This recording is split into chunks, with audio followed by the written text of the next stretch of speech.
Tuan Ketua, Perikatan Nasional bimbang dengan intonasi dan naratif yang amat berhormat Tambun dalam pembentangan belanjawan 2024 yang memberikan gambaran negatif kepada golongan kaya.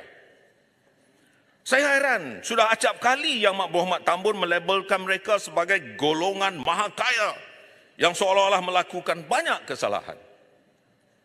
Apa salahnya kerajaan merangkul dan menggarap penyertaan semua pihak, termasuk golongan ahli perniagaan yang berjaya dalam menyumbang kepada pertumbuhan ekonomi negara,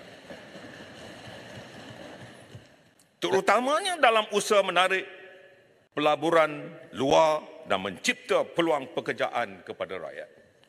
Daru'. Realiti hari ini menyaksikan bahawa pembahagian kek ekonomi antara pekerja dan syarikat di Malaysia adalah pada tahap yang rendah, di mana pekerja hanya menikmati 32% kek ekonomi berbanding pihak syarikat yang menikmati 67% daripada kek ekonomi. Okey, terima kasih Daru', terima kasih Tuan Ketua. Berkaitan dengan isu maha kaya, Yang Amat Menteri telah membentang bajet sebanyak 2 kali. Pertama pun sebut berkaitan dengan maha kaya, baru ni pun maha kaya juga. Jadi seolah-olah masyarakat memahami bahawa maha kaya di Malaysia ini adalah satu dosa. Jadi dalam masa yang sama, kerajaan memohon bantuan daripada golongan maha kaya ini untuk membantu masyarakat. Apa pandangan Larut?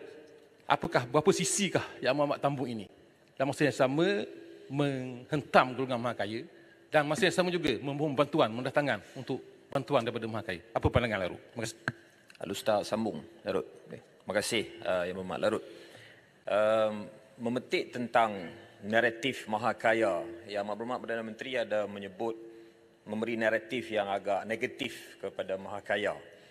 Sebelum ini juga Yang Berhormat Perdana Menteri ada menyebut nak menoktahkan kemiskinan. Setelah kita noktahkan kemiskinan, orang itu akan ada pendapatan dan akan jadi kaya.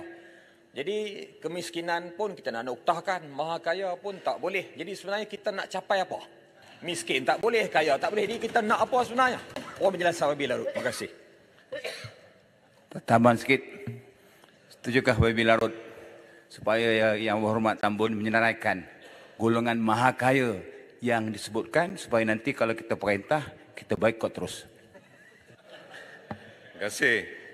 Tuan Ketua, di atas apa yang dibangkitkan oleh rakan-rakan saya tadi, saya kira maha kaya yang dimaksudkan adalah mereka yang mungkin melanggar perkara yang tidak perlu saya sebutkan di sini, tetapi mendapat hasil yang boleh menyebabkan perasaan tidak senang rakyat di seluruh negara.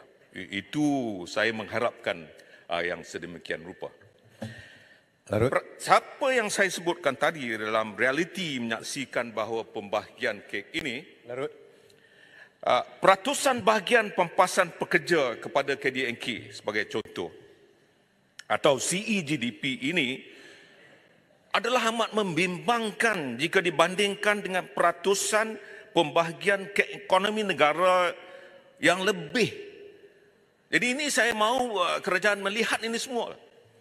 Kerana di Korea Selatan sebagai contoh, ekonomi ini atau CEGDP ini, rasionya 48% pekerja, 42% syarikat. Afrika Selatan, 47% pekerja, 46% syarikat.